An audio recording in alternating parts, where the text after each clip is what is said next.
How to use two Facebook accounts on same device. Hello everyone, this is Max. Welcome back to another tutorial video. So let's start without wasting any time.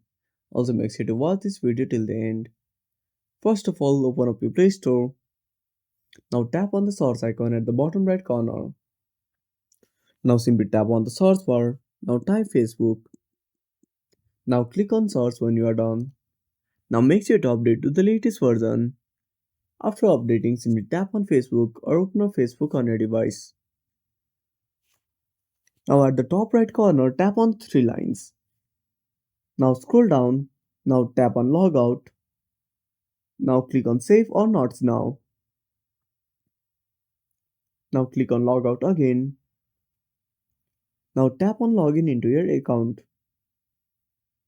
Now enter your phone number and password and click on Login.